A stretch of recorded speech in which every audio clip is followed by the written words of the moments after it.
On behalf of the captain and the crew, we'd like to welcome you aboard Flight 051, now departing for Vancouver.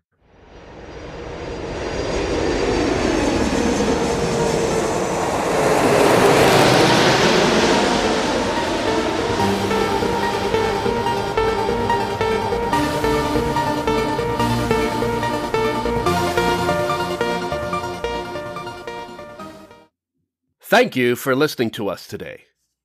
If this is the first time listening to this podcast, welcome aboard. If you're a returning listener, we're glad you're back. Seat 1A provides tips and tricks from more than 5 million miles worth of flying to help you take off from the crowd.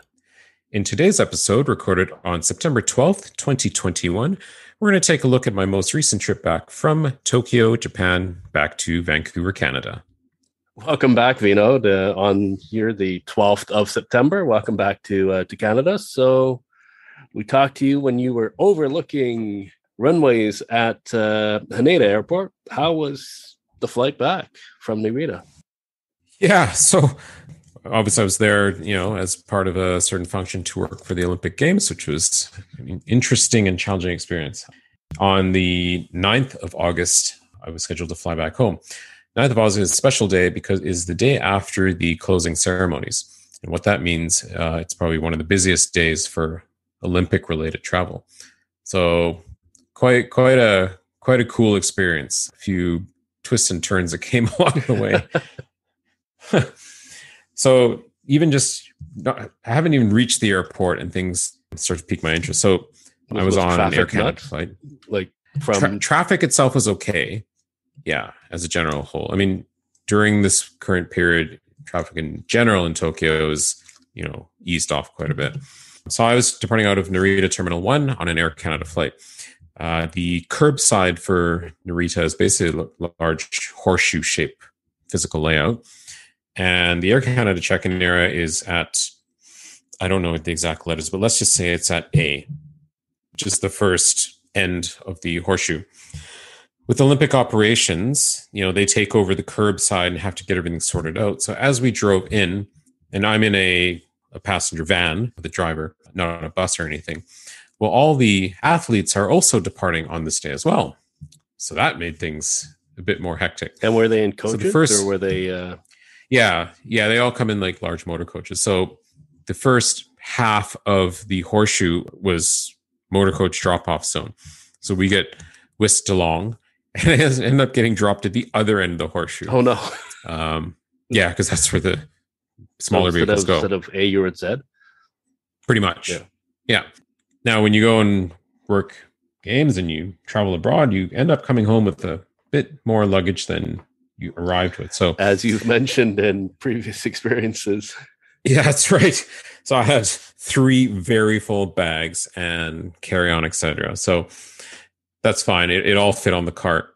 I first attempted thinking, okay, well, I can get to where I need to go on curb path, and quickly realized that wasn't going to happen. Because what happens with athlete departures is they put the physical people in the buses, and then chasing the buses are large cargo trucks. Okay. And that's where they bring the luggage. So that all was happening in front of me. So I was like, okay, I guess I'm going to have to go through the terminal. So I go in on this other end of this horseshoe, and the terminal is dead. I mean, absolutely dead.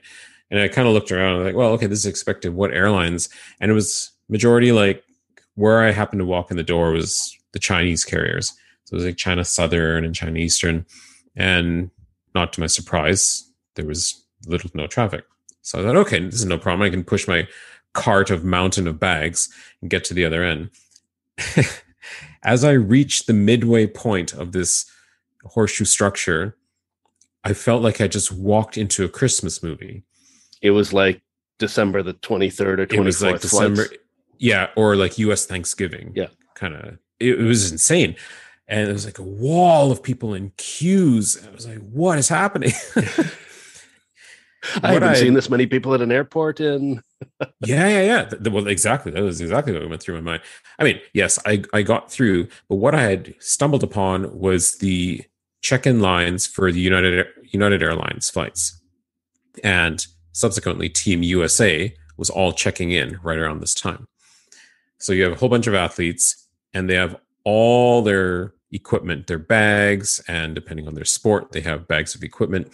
So these lines were just bizarre. And, it wasn't just one flight. There were probably 3 or 4 flights all clustered for similar departure times. Anyway, made my way through that and made it over to the Air Canada check-in area. Also very busy because there was Toronto, Montreal, and Vancouver all departing around the same time. So again, the line was quite hectic. But here's where having some experience knowing how lineups work helped me a bit. So I looked at the one side. And it was a long, massive queue. I'm talking like 4 deep, going at a snail's pace. Yeah. And, these are check-in desks. And it just simply, I don't think it differentiated. Maybe it said bag drop. And I can't remember the terminology. I was like, okay, I'm not interested in lining up in that. Let's try somewhere else. So I went to the other side of this check-in line. And as to be expected, there's a business class priority baggage area. I'm like, well, I'm not, sorry. I was in premium economy for this one. So I wasn't in business class on this flight. So then I was like, okay. And then at the second half, the other end of it was just another check-in zone with a much smaller queue with maybe 10 people in front of me. So I joined in that line thinking, okay, have I come to a wrong line, or I'm not sure where and why this is here, and all the other people on the other side doing their thing over there. So as I'm like working my way through the line, I realized that basically it was just an overflow. Okay. The terminology and the passengers that were checking in, there was no differentiation between, economy class, premium class, or if you happen to be in business. I just happened to look out and find this extra little bit of regular check-in, and all the people on the other side just were blindly lining up. Whatever. Yeah. Yeah. And my wait was, I don't know, maybe 10 minutes at the most. The other people in the other one were just, like I said, snail's pace. So I was thankful for that. And then an interesting thing happened when I went to check in the bag. So like I said, I was coming back heavy. Air Canada allows 2 bags at 23 kilos. I had a third bag. Okay. Which you have to pay for. So fine, you pay for it in advance. And the nice thing is, once you pay for that extra bag, you're allowed to take it right to the max being 32 kilos. You don't have to pay an overage of 23 to 32 because they figure they've already nailed you for the bag itself. So it counts as a heavy. I was like, okay, this is fantastic. 9 extra kilos you can get, right? That's right. Yeah.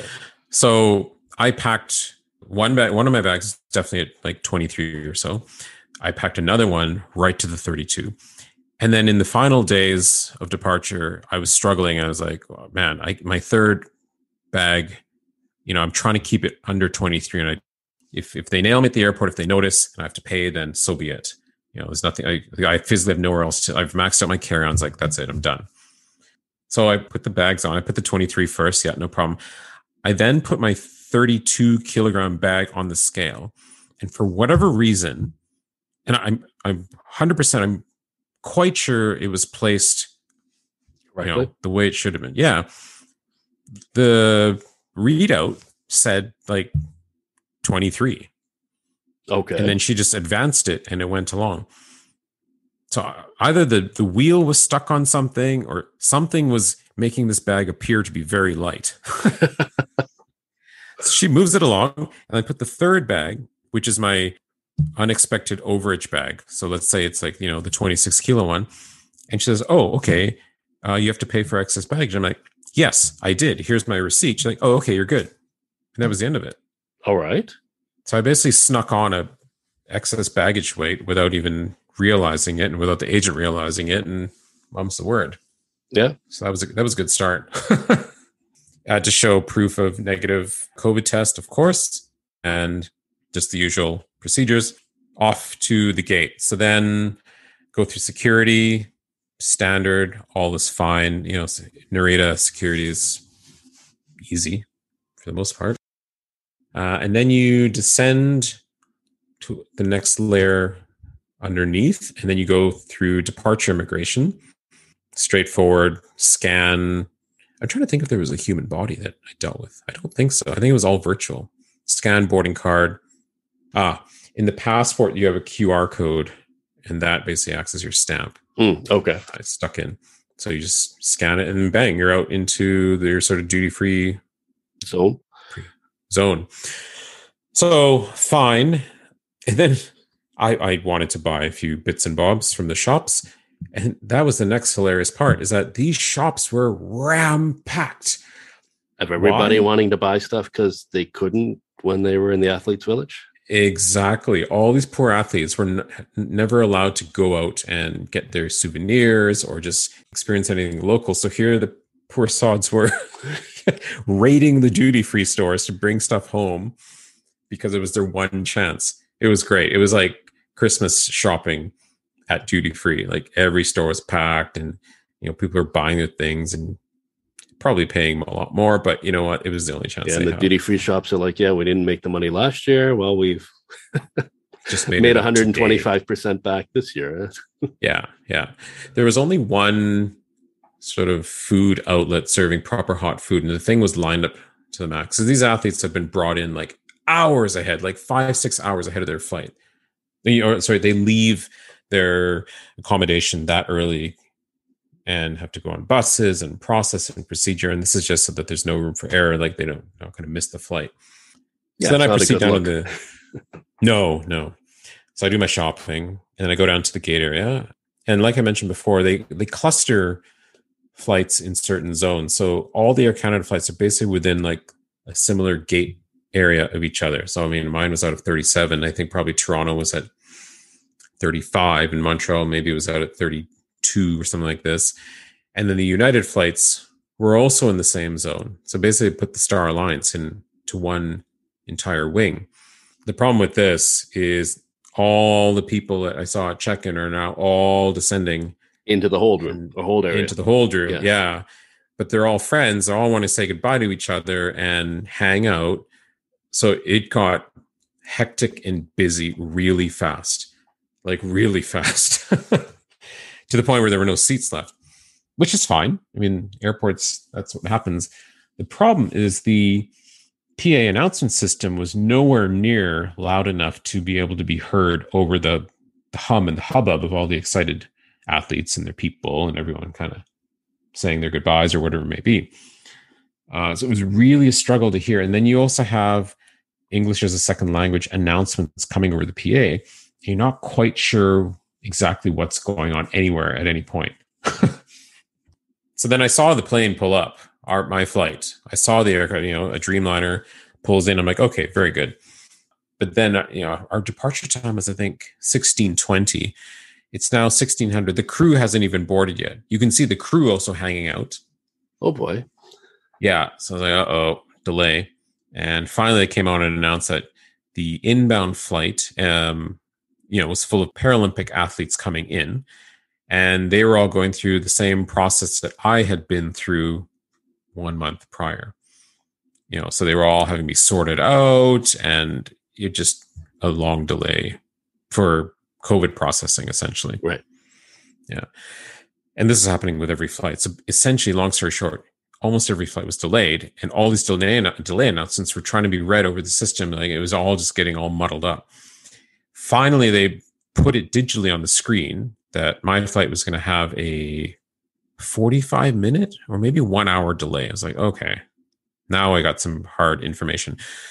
I feel like if the crew isn't even here, hasn't even boarded. I'm getting bored sitting. I'm just going to go walk around again. And was the flight fully disembarked or offloaded? Couldn't tell. There was too much glass window stuff going on that I couldn't actually see what was going on that side. So I had this wise idea. I'm like, I have a bunch of Japanese coins I don't really want to take home. I'm just going to go buy something. Chocolate, I don't know, just spend it because why not? So I walk all the way back up the wing of this gate zone back to like the central area where all the different shops are. And anyone that's been to Japan, that they are famous for vending machines. I thought, perfect place to go to coins, and I feel like an ice cream. Okay. So I go and, I went and bought something. I still had a bunch of coins. I'm going to fire this off and buy a silly little ice cream sandwich, and just take it back to the gate and hang out and wait. because it was warm. I'm like, okay, I feel like an ice cream. So I fired in, I think it was like a strawberry, was it an ice cream sandwich? I don't know, maybe a cone, something. I casually come back to the gate. Now I'm zone 2 boarding on this one. And I thought, I'm just going to look over and see if, because the crew board, has anything changed? And suddenly I see the agents are standing there with iPads indicating the zones, and zone 1, and then bang, it switched to zone 2. I'm like, oh, they're stacking us up to board. And you could tell nobody around was paying any attention because everyone's just like yammering on, chit-chatting. I'm like, this is my chance. I'm going to go line up. Because I was heavy on the carry-on. I was ridiculous. With your ice cream in your hand and I have a stupid ice cream. I got a backpack. I had an umbrella because a souvenir umbrella. Like, I'm the guy that's going to need time to sort my life out into the silly overhead bin. Great. I'm that guy. So line up. And within 5 minutes, boarding had commenced. Oh, wow. Yeah. They didn't do any like system-wide saying flight is ready to board. All passengers, please report back to the gate. I was like, okay, strange, but what do I care? I'm here. Yeah. So board, welcome, straightforward. Okay, all good. Get on board. I'm one of the first on, put my stuff. I still have a stupid ice cream to eat. So for the first time in my life, I sat there with my legs crossed and all boarded up and ate an ice cream as everyone boarded the plane. That was different. Especially in a pandemic where you have to have your mask down to eat the ice cream and everyone's walking by you. Probably not the smartest move. Yeah. So yeah. There's a painting that could, a photo that would be definitely very... yeah, exactly. Forgot to mention this, one of the things I cited as I walked doing my little jaunt to get the ice cream and back, and I noticed it on arrival as well. I think probably didn't mention it. There was a United Airlines 737 parked at one of the gates. So for anyone that's a bit of an av geek, you think, well, that aircraft's a bit out of location. Yes. It's a bit small to be in Japan when United is based in the United States. Yeah. So then you messaged me. Then you're like, well, hey, there's this 737 on the in Narita, and it's leaving at whatever in a couple hours. The gate, right? Yeah. And it wasn't a max. It was just a 737-800 NG. Yeah, And I was like, all right, is this like the old Continental leftovers with like Micronesia? And went on Flight Radar 24, and yes, it was. I think it was the one to Guam, right? Guam, yeah, the milk run to Guam, and a 3.5 hour flight southeast. Yeah, and once a day. Very cool. So that's neat. I mean, airlines don't do this too often, but others do it as well, where they'll just bring the right aircraft type for that run and have it positioned in Tokyo's not necessarily a base, but they just obviously pay for parking rights and stuff. For that end, it's like, well, you want to go somewhere that's got parts. Tokyo is probably your best location rather than trying to ship it into Guam. Yeah, exactly. Yeah. So that was cool seeing that there. Yeah. The aircraft that I was on was still in the old livery, the toothpaste livery. Okay. To my surprise, I was like, okay, so this is one of the original 787-9s, but obviously the interior is just fine. And everyone boarded. The flight was definitely a lot more full than when I had come across. It was probably 75% full. And it was a great atmosphere on board because I was flying with Team Canada, flying Team Canada home. And, everyone's excited and happy. The crew made some nice announcements, welcoming the team, congratulating them on the work they've done, and also all the other Olympic people like myself that were on the plane. So it was nice. Up in the air, and everything went. Oh yeah, I remember this now. Everything went really fast. I was a bit annoyed at the crew for it's an 8-hour or something flight. They hammered out service so fast. I mean, we left finally at, let's say 17:30, and it was naturally a dinner service.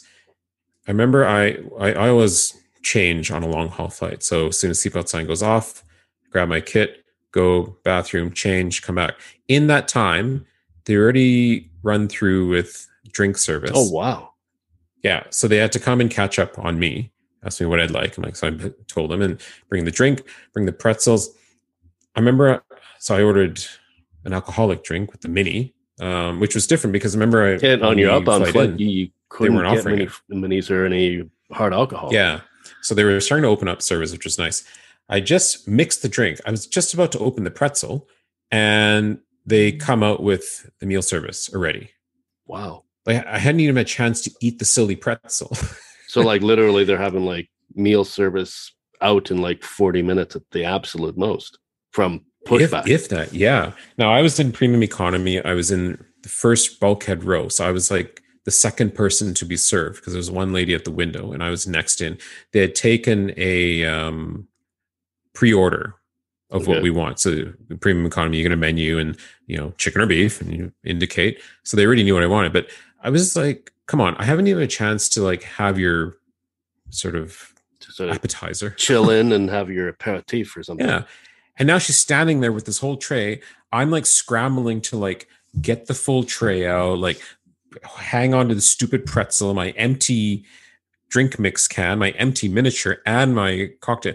Good thing I used to be a flight attendant and I can juggle all this in my hand. What about your ice cream? Was that did you still have the package for that? I did, but I shoved that into the seat pocket. Luckily, the seat next to me was empty, so I just threw a bunch of stuff there. She puts the tray down, and there it was. I'm like, okay, great. So whatever. I mean, it was fine. I just didn't open the foil. Let it be warm and let the butter melt, and all is well. But I usually like to get the IFE out and pick a movie and blah blah blah and settle in. Put the big headphones on. Anyway, just one of these oddities. So they were going with like the regular serving time as if the flight hadn't been delayed. Yeah. I don't know what their rush was.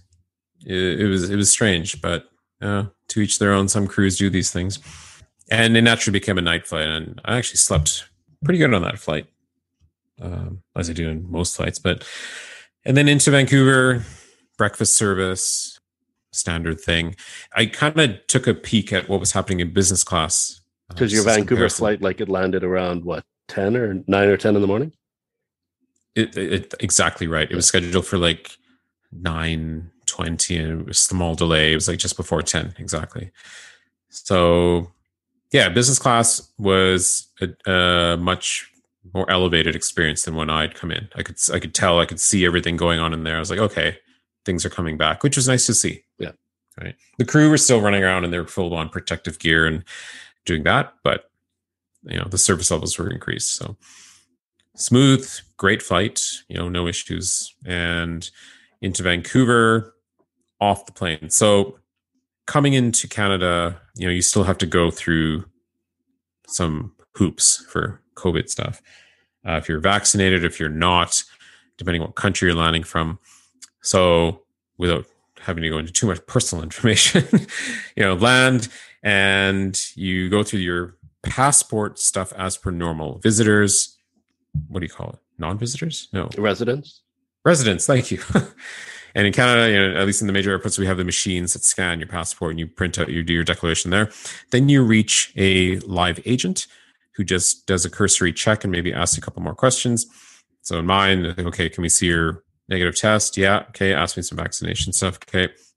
And we have to, in Canada, have a Arrive Can app completed in advance. So you download an app, you fill out a bunch of information, spits out a code, and you show this code to the CBSA agent.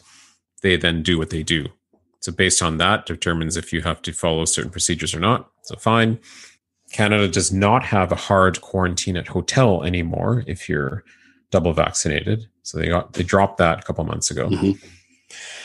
Anyway, come out, baggage is there very quickly, like right away. And I did not, I think I had priority tags due to premium economy. So that explains that.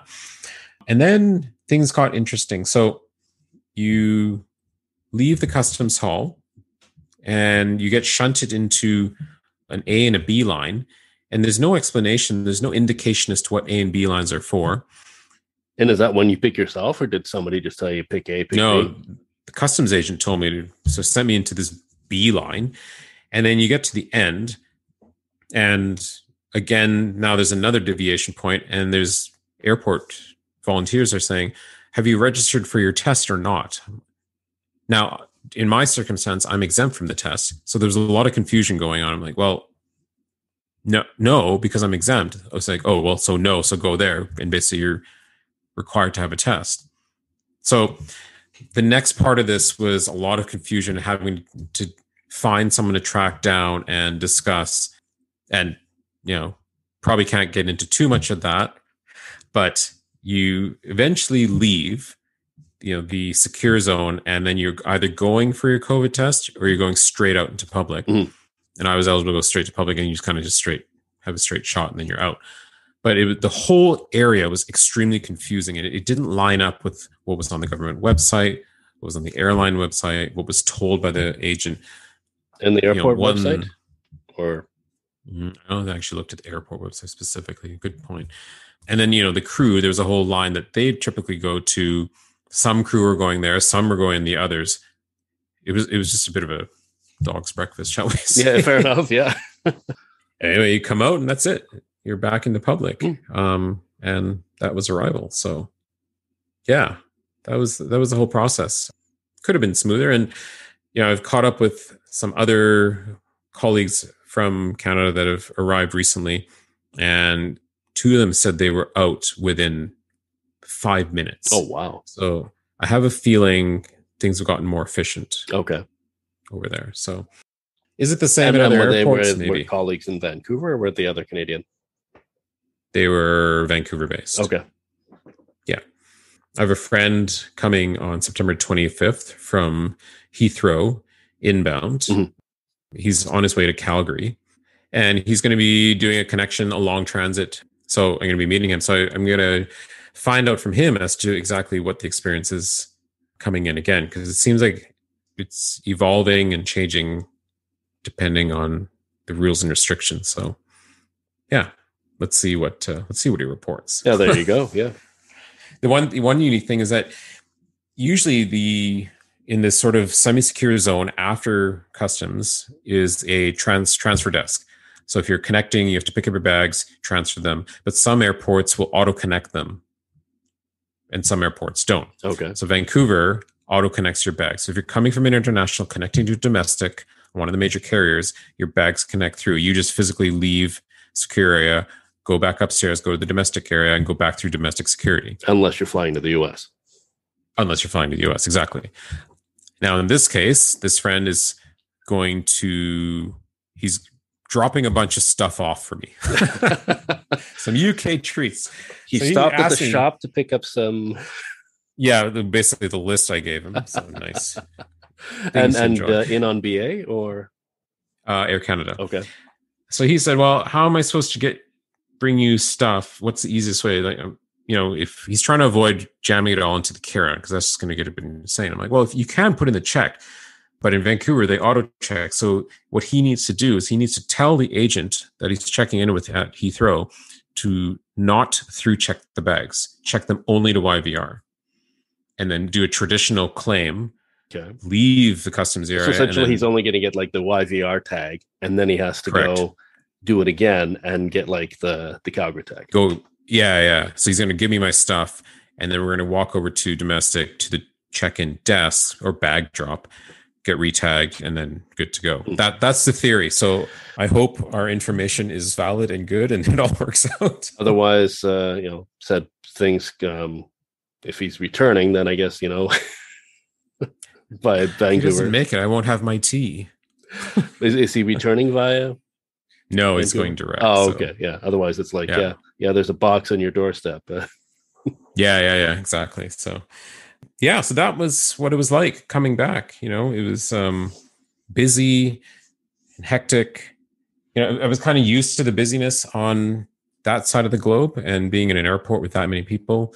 But then you come back in the Canadian side and, things are a bit more spaced out and people are still being cautious, which I appreciated when I sort of got back into that mindset. Fair enough. Yeah. Yeah. So when am I going to get on a plane next? When are you going to get a plane next? A little while, but I'm sure something will come up soon. Yeah, domestically, possibly fairly soon. Internationally, probably not. For me, not until somewhere in 2022. So Yeah. So there you go. That wraps up the latest jaunt across an ocean in what is still pandemic travel times. indeed. Oh, that's awesome. And I mean, at least you didn't have to like shift around and spit after 6 hours. Yeah. No, I was thankful for that. That was still a crazy, crazy time. So I guess we got a couple news articles. Absolutely. Yeah. Got one here since we're just finished talking about COVID and pandemic travel.